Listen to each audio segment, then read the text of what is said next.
बहुत बहुत धन्यवाद। तो ये जो श्लोक है भगवद गीता के 18वें अध्याय का सबसे पहला श्लोक है और अर्जुन से प्रारंभ होता है। तो अर्जुन सबसे पहले जो बात करते हैं मद अनुग्रहाय परमोल्य, मेरे ऊपर कृपा करने के लिए, है ना। तो अर्जुन 10वें अध्याय में भगवान की विभूतियों का वर्णन सुन चुके हैं और भगवान की जो विभूतियाँ हैं तो वो अर्जुन की अनुभूतियों के आधार पर क्योंकि भगवान ने बताई तो अर्जुन के ऊपर बहुत कृपा हुई। तो ये भगवान की बहुत बड़ी कृपा थी। भगवान जानते हैं कि अर्जुन ने क्या क्या देखा अपने जीवन में, तो उन्हीं बातों को बताया। अर्जुन के जीवन में जो जो विभूतियाँ देखने को मिली हैं तो वे हमें नहीं मिली। तो हर व्यक्ति की अपनी अपनी अनुभूतियाँ होती हैं कि उसने क्या अपने जीवन में देखा और उसको बहुत विस्मय हुआ।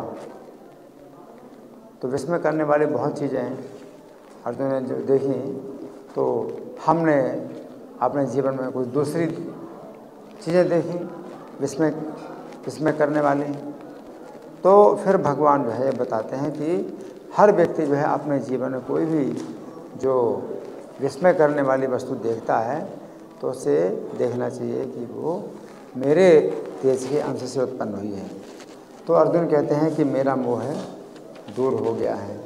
तो इस श्लोक की जो व्याख्या है तो श्री भगवान ने कहा से मैं कुछ पढ़ के सुनाऊंगा, तो आप लोग बड़े ध्यान से सुने। श्लोक के प्रारंभिक शब्द हैं मत अनुग्रहाय, अर्थात मेरे ऊपर कृपा करने के लिए। तो यहाँ पर अर्जुन कह रहे हैं कि श्री कृष्ण ने अभी तक गीता में अर्जुन को जो भी शिक्षाएं दी हैं उन शिक्षाओं में श्री कृष्ण की कृपा भरी हुई है। इस बात से हमें शिक्षा मिलती है कि हमें यदि श्री कृष्ण की कृपा प्राप्त करनी है तो हमें श्री कृष्ण की कृपा देखनी चाहिए। श्री कृष्ण हमारे ऊपर पहले से ही कृपा कर रहे हैं। यदि हम श्री कृष्ण की उस कृपा को नहीं देखते हैं जो कृपा श्री कृष्ण हमारे ऊपर कर रहे हैं, पहले से ही कर रहे हैं, तो हम श्री कृष्ण से और अधिक कृपा किस प्रकार मांग सकते हैं, है ना। तो यहाँ पर अर्जुन अपने ऊपर श्री कृष्ण की कृपा देख रहे हैं। भागवत 10:14-8 में ब्रह्मा जी श्री कृष्ण से कहते हैं कि हे श्री कृष्ण, जो लोग आपकी अपने ऊपर सदा कृपा ही देखते हैं तथा अपने हृदय, वाणी तथा शरीर से आपको नमस्कार करते हैं, उन्हें आपके स्थान की प्राप्ति उसी प्रकार हो जाती है जिस प्रकार योग्य पुत्र को अपने पिता की संपत्ति पर पूरा अधिकार प्राप्त हो जाता है ना। तो यहाँ पर श्री कृष्ण, यहाँ पर अर्जुन कह रहे हैं कि हे श्री कृष्ण, आप मेरे ऊपर कृपा करने के ही लिए गीता का उपदेश दे रहे हैं। तो गर्ग संहिता के द्वारका खंड के अंतर्गत अध्याय संख्या 17 में वर्णन आता है कि जिस समय श्रीमती राधा को श्री कृष्ण के वियोग के 100 वर्ष पूरे हो गए। कितने वर्ष? 100 वर्ष पूरे हो गए। उस समय वे ब्रज से सभी गोपियों के साथ द्वारका में श्री कृष्ण का दर्शन करने के लिए गए। अब जिस समय उन्होंने श्री कृष्ण का दर्शन किया उस समय उन्होंने श्री कृष्ण की इस प्रकार स्तुति की, हे देव, आपके दर्शन से मेरा जन्म सफल हो गया और मेरी तपस्या भी सफल हो गई, यद्यपि मैंने आपकी भक्ति नहीं की। देखो राधा रानी बोल रहे हैं, क्या बोल रहे हैं? मैंने आपकी भक्ति नहीं की। और हम लोग क्या सोचते हैं, अरे हम तो बड़े भक्त हो गए, हमने तो बड़ी भक्ति कर ली, है ना। तो क्या भगवान की कृपा प्राप्त करने के लिए अपने को क्या समझना है कि मैंने कोई भक्ति नहीं की? राधा रानी कहती हैं कि यद्यपि मैंने आपकी भक्ति नहीं की तथापि आपने मेरे ऊपर कृपा करने के लिए अनेक असुरों का वध किया। मद अनुग्रह है, मेरे ऊपर कृपा करने के लिए, है ना।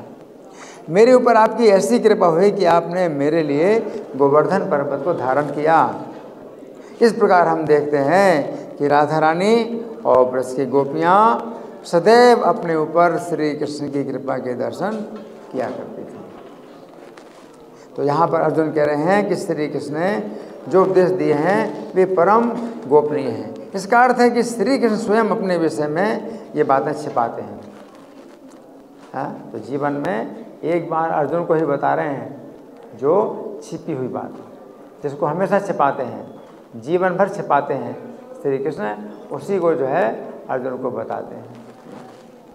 इस समय श्री कृष्ण अर्जुन को जो अपनी महिमा के विषय में बातें बतला रहे हैं, ऐसी बातें वे स्वयं किसी को नहीं बताते हैं, क्योंकि वे इस समय मनुष्य की लीला कर रहे हैं। मनुष्य की लीला करते समय श्री कृष्ण अपने विषय में इन बातों को छिपाते हैं। अब देखिए एक उदाहरण, यहाँ पर अर्जुन कह रहे हैं कि श्री कृष्ण की ये वचन अत्यंत गोपनीय हैं। गर्ग संहिता के गिरिराज खंड के अंतर्गत अध्याय संख्या 1 में वर्णन आता है कि जिस समय प्रतिवर्ष की भांति ब्रजवासी लोग इंद्र की पूजा कर रहे थे, उस समय श्री कृष्ण ने ब्रजवासियों को ये उपदेश नहीं दिया कि वे लोग इंद्र की पूजा क्यों करते हैं, उन्हें मेरी पूजा करनी चाहिए। ऐसा श्री कृष्ण ने नहीं कहा। ये अपनी महिमा को छिपाते हुए श्री कृष्ण ने नंद महाराज से ये बात कही, हे पिता, इंद्र आदि देवताओं को अपना पुण्य समाप्त होने पर इसी पृथ्वी पर जन्म लेना पड़ता है, इसलिए व्यक्ति को देवताओं के स्वामी श्री हरि का भजन करना चाहिए। भगवान के वक्षस्थल से प्रकट हुआ ये गोवर्धन पर्वत हमारे निकट ही है। इंद्र की पूजा के लिए जो सामग्री संचित की गई है उसे गोवर्धन पर्वत को अर्पित कीजिए। ये यज्ञ नहीं है, यज्ञों का राजा है, यही मुझे प्रिय है। इस प्रकार श्री कृष्ण ने अपना महात्म्य छिपाकर ब्रजवासियों के द्वारा गोवर्धन की पूजा करवाई। जब भगवान कहते कि मेरी पूजा करो, तो भगवान ने जो है अपनी महिमा छिपाई। यद्यपि वो पूजा श्री कृष्ण ने ही स्वीकार की, परंतु उन्होंने अपने को छिपाते हुए अपना एक विशाल रूप प्रकट किया और अपने छोटे से रूप के द्वारा ब्रजवासियों से कहा कि हे ब्रजवासियों, ये पर्वतराज गोवर्धन हैं, ये अपने भक्तों की रक्षा करते हैं, इनको सभी लोग प्रणाम करो। फिर अपने विशाल रूप को धारण किए हुए श्री कृष्ण ब्रजवासियों से बोले, हे ब्रजवासियों, मैं गिरिराज गोवर्धन हूँ, मैं तुम्हारे द्वारा अर्पित इस भोजन सामग्री से अत्यंत प्रसन्न हूँ। इस प्रकार श्री कृष्ण ने अपने मनुष्य लीला में सदैव अपनी महिमा को गुप्त रखा। तो ये बात समझ लेंगे, हर समय भगवान जो है अपने को गुप्त रखते हैं। अर्जुन के सामने केवल एक बार है जो क्या खुल करके हैं अपनी महिमा बताते हैं। तो यहाँ पर परंतु यहाँ पर श्री कृष्ण अर्जुन के सामने जो बातें खोल कर बता रहे हैं, उन्हीं बातों के लिए अर्जुन कह रहे हैं कि श्री कृष्ण की ये बातें परम गुह्य हैं। अब अर्जुन श्री कृष्ण से कह रहे हैं कि हे श्री कृष्ण, आपके इन वचनों से मेरा मोह दूर हो गया है। गीता 2:52 में श्री कृष्ण कहते हैं कि जिस समय हम मोह रूपी घने जंगलों को पार कर जाते हैं, उस समय हम में भौतिक कर्मों से विरक्त हो जाते हैं और श्री कृष्ण के चरणों में आसक्त हो जाते हैं। जिस समय हम घने जंगलों में होते हैं, उस समय हमें किसी भी दिशा का ज्ञान नहीं होता है। घने जंगल में तो कभी कभी सूर्य का प्रकाश भी नहीं होता है। ऐसी स्थिति में हम अंधकार में कोई भी दिशा निश्चित नहीं कर सकते हैं कि हमें किस दिशा में सुरक्षा प्राप्त होगी। परंतु जिस समय हम मोह रूपी घने जंगल को पार कर जाते हैं, उस समय हमें निश्चित रूप से दिशा प्राप्त होती है कि हमें श्री कृष्ण के चरणों का ही भजन करना है। इस समय अर्जुन का भी मोह दूर हो गया है और वे इस निश्चय पर दृढ़ हो गए हैं कि उन्हें अपने परिवार का मोह छोड़कर श्री कृष्ण की ही प्रसन्नता के लिए कर्म करना है ना। तो कुलशेखर महाराज मुकुंदमाला स्तोत्र में एक श्लोक लिखते हैं, संसार कोपे पतितोत्यगाधे मोहांध पूर्णे विषयाभितप्ते करावलंबम मम देहि विष्णु गोविंद दामोदर माधवेति। तो क्या कहते हैं, संसार कूप में मैं पतित हो गया, है ना, गिर गया। कोई व्यक्ति कुएं में गिर जाए तो गिरना तो आसान है, निकलना तो संभव नहीं होता है। तो मैं गिर गया, संसार कूपे पतितोत्यगाधे, अगाध कुआं है, इसमें मैं गिर गया हूँ। मोहांधपूर्ण, मोह रूपी अंधकार से भरा है ना। तो मोह क्या है? एक अंधकार पैदा कर देता है, एक अंधकार पैदा कर देता है जिसमें आपको कोई दिशा ही नहीं पता कि कौन सी दिशा में आप जाएंगे। मोहांधपूर्ण विषयाभितप्ते, तो जो संसार रूपी कुआं है मोह के अंधकार से भरा हुआ है। मोहांधपूर्ण और विषयाभितप्ते, और विषय भोगों की जो है ताप प्राप्त हो रही है, विषय भोगों की ज्वाला, विषय ज्वाला जैसे काम अग्नि, क्रोध अग्नि, ईर्ष्या की अग्नि, ये सब आग कई प्रकार की अग्नियों से मैं जल रहा हूँ। विषयाभितप्ते करावलंबम मम देहि विष्णु गोविंद दामोदर माधवेति। तो हे विष्णु, हे गोविंद, हे दामोदर, हे माधव, मुझे अपने हाथ का सहारा दीजिए। जब कुएं में कोई गिर जाए उसको किसी के हाथ का सहारा चाहिए। तो किसी का भी हाथ इतना बड़ा थोड़ी होता है कि कुएं के नीचे तक चला जाए, लेकिन भगवान का हाथ कुएं के नीचे तक चला जाता है। तो अर्जुन का जो है जो मोह दूर हो गया, तो अर्जुन जो है इसकी बहुत बड़ी राहत प्राप्त कर रहे हैं, बहुत राहत मिल रही है कि मोह दूर हो गया।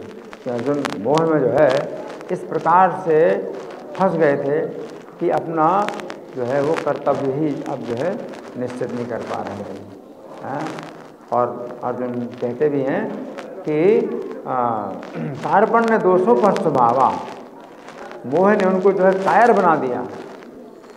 मोह के कारण अर्जुन कायर बन गए, जबकि युद्ध से कभी भी अर्जुन विमुख नहीं होते। अर्जुन के जीवन का ये रिकॉर्ड है कि कभी भी युद्ध से उन्होंने पीठ नहीं दिखलाई। और आज जो है अर्जुन युद्ध से बिल्कुल वो पीठ दिखाना चाहते हैं, युद्ध में पीठ दिखाना चाहते हैं ना, युद्ध करने के लिए तैयार नहीं। तो ये क्या है? कायरता का दोष क्षत्रिय के लिए बड़ा कलंक है। जब युद्ध सामने आए और क्षत्रिय जो है अगर युद्ध के लिए मना करे तो ये बहुत बड़ा जो है ये कायरता मानी जाती है। और ये बहुत बड़ा दोष माना जाता है। तो अर्जुन के ऊपर बहुत बड़ा दोष आ गया। अर्जुन कहते हैं मेरे ऊपर बहुत बड़ा दोष आ गया है, कार्पण्य दोषों स्वभावा, और मेरा स्वभाव ही नष्ट हो गया। अब स्वभाव क्या? अर्जुन का स्वभाव क्या है? युद्ध चाप्य, युद्ध से नहीं भागना, ये स्वभाव है। छात्रम कर्म स्वभावजम, क्षत्रिय का स्वाभाविक कर्म है। युद्ध अगर सामने आए तो वो जो है पीछे नहीं हटता। लेकिन अर्जुन अब जो है क्या हो गया? ये स्वभाव नष्ट हो गया अर्जुन का, उपहर स्वभावा। तो मोह के कारण उनका जो है उनके अंदर कायरता आ गई है और क्षत्रिय का स्वभाव नष्ट हो गया। उपहर स्वभावा पृच्छामि त्वाम धर्म सम्मूढ़ चेता। तो आपसे मैं आप पूछ रहा हूँ, मैं धर्म के विषय में बिल्कुल सम्मूढ़ हो चुका हूँ, सम्मोहित हो चुका हूँ। सम्मोहन हो गया अर्जुन को धर्म के विषय में। तो जो धर्म है वो उनको अधर्म समझ में आ रहा है, और जो अधर्म है वो अर्जुन को धर्म समझ में आ रहा है। धर्म सम्मूढ़ चेता ये श्रेयस्यान निश्चितम ब्रूहितम में। तो जो भी श्रेय हो, मेरा कल्याण हो, वो निश्चित रूप से मुझे बताइए। शिष्यस्ते हम साधिमाम ताम त्वाम प्रपन्नम, मैं आपका शिष्य हूँ, आप मुझे शिक्षा दीजिए, मैं आपकी शरण में हूँ। तो अर्जुन ने ये बात बोली है ना। और 10वें अध्याय को सुन करके अर्जुन का मोह दूर हो गया। अर्जुन का मोह कैसे दूर हो गया? 10वें अध्याय के अंत में भगवान ने कहा कि अथवा बहुन तेन किम ज्ञातेन तम अर्जुन, कि सब इतना सब जानने की तुम्हें क्या आवश्यकता है। विष्टव्या हम इदम कृष्णम एकांशे निस्थितो जगत, कि संपूर्ण जगत को जो है मैंने अपने एक अंश से ही व्याप्त करके मैं स्थित हूँ। संपूर्ण जगत। अर्जुन तो अपने छोटे से कुटुंब के प्रति मोह कर रहे हैं, आसक्त हो रहे हैं, लेकिन भगवान कितने महान हैं कि संपूर्ण जगत का जो है अपने एक अंश से ही वो जो है व्याप्त करके स्थित हैं। तो अब इस ये बात सुन करके अर्जुन का क्या हो गया, मोह दूर हो गया, है ना। क्या मोह था अर्जुन का?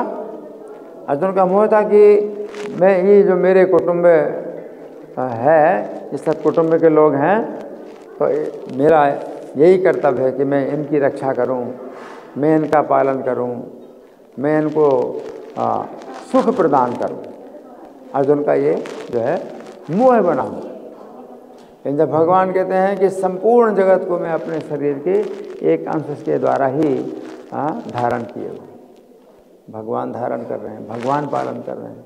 मैं कौन होता हूँ पालन करने वाला? मैं कौन होता हूँ अपने कुटुंब की रक्षा करने वाला? तो भगवान जो है अपनी ये जो महिमा बताते हैं अर्जुन को 10वें अध्याय में, तो अर्जुन ने जो है इसको माना कि मेरे ऊपर कृपा करने के लिए आपने ये सब बातें बताई, और अब मेरा मोह नष्ट हो गया। अब अर्जुन का मोह तो नष्ट हो गया, अर्जुन क्या चाहते हैं? अर्जुन चाहते हैं कि भगवान जो है अपना अब जो है ऐसा रूप, ऐश्वर्य रूप दिखलाएं कि भगवान ने बताया कि अपने एक अंश से संपूर्ण जगत को मैं धारण किए स्थित हूँ। तो अर्जुन तो कहते हैं कि आप जो कहते हैं मैं तो बिल्कुल मानता हूँ, वैसे ही मानता हूँ कि मैं देखना चाहता हूँ। तो अर्जुन की इच्छा है देखने की। तो प्रभुपाद बड़ी गहराई से इस बात की व्याख्या करते हैं कि अर्जुन क्यों देखना चाहते हैं। अर्जुन ने नहीं कहा कि मैं क्यों देखना चाहता हूँ, अर्जुन कहा मैं देखना चाहता हूँ। तो मैं तो आपकी बात सब मानता हूँ, लेकिन मैं देखना चाहता हूँ। तो अर्जुन क्यों देखना चाहते हैं? फिर दूसरे लोग जो हम नहीं मानेंगे जब तक जो है ना दिखाएं, दूसरे लोग नहीं मानेंगे। अर्जुन कहते मैं तो मानता हूँ, लेकिन मैं देखना चाहता हूँ, है ना। तो पूरी दुनिया को जो लोग नहीं मानते हैं, है ना, तो उनके लिए जो है अर्जुन देखना चाहते हैं, है ना। और इससे क्या होगा कि दूसरे व्यक्ति जो है, कोई भी व्यक्ति अगर अपने को भगवान कहेगा कि मुझे भगवान मानो, मुझे भगवान मानो, है ना, तो आप कह सकते हैं कि हाँ भाई साहब, है मैं मानता तो हूँ कि मैं देखना चाहता हूँ आपको, आप दिखाइए, है ना। तो ये तभी जो है मतलब बात पूरी होती है ना, है। और भगवान ने जो है अपने शरीर में क्या क्या दिखला दिया। भगवान अर्जुन से कहते तुम जो कुछ देखना चाहते हो वो देखो, जो कुछ भी देखना चाहते हो वो भी देखो, तुमने जो कुछ देखा है वो भी देखो, हाँ, और जो तुमने नहीं देखा वो भी देखो, फिर जो कुछ भी तुम देखना चाहते हो वो देखो, है ना। तो वो जो है आप जो है उनसे कहिए कि भाई साहब आप जो है अपने को भगवान कह रहे हैं, तो मैं आपके शरीर में जो है अपना घर देखना चाहता हूँ। इस समय मेरे घर में क्या हो रहा है जरा आप वो दिखा दीजिए कि कि मेरा घर एक जो है अमेरिका में है, उसको भी दिखा दीजिए कि मेरा वो घर उस समय कौन क्या कर रहा है। अर्जुन ने सब कुछ देखा, पूरी जगत को देखा, पूरी जगत को गतिशील देखा कि कौन क्या कर रहा है। केवल ये नहीं कि केवल चित्र देखे कि भाई घर बने हैं और जो है सबके चित्र देखे, नक्शा देखा, नहीं है, नक्शा नहीं देखा अर्जुन ने, संपूर्ण जगत देखा और संपूर्ण जगत की एक एक क्रिया देखी। वो जो है छोटे छोटे कोई कीड़े भी अगर वो देखना चाहें तो अर्जुन वो भी देख सकते हैं कि कौन सा कीड़ा कहाँ पर है और कौन सी चींटी कहाँ पर है और वो कहाँ से जा रही, कहाँ से आ रही है। तो सब जो है भगवान ने अर्जुन को मतलब इतनी बारीकी से हर चीज़ दिखलाई, है ना। तो अगर कोई अपने को भगवान कहता है तो आप उसको बता दीजिए भैया जरा ये संत नगर ही दिखा दो, जरा गढ़ी दिखा दो अपने शरीर में, है ना। भगवान के शरीर में सब कुछ है। तो इसलिए अर्जुन प्रभुपाद ने बड़ा जो है मतलब गहराई से इस बात की जो है व्याख्या की। धन्यवाद। ग्रंथराज श्रीमद् भगवद गीता की जय, श्रील प्रभुपाद की जय। हरे कृष्ण।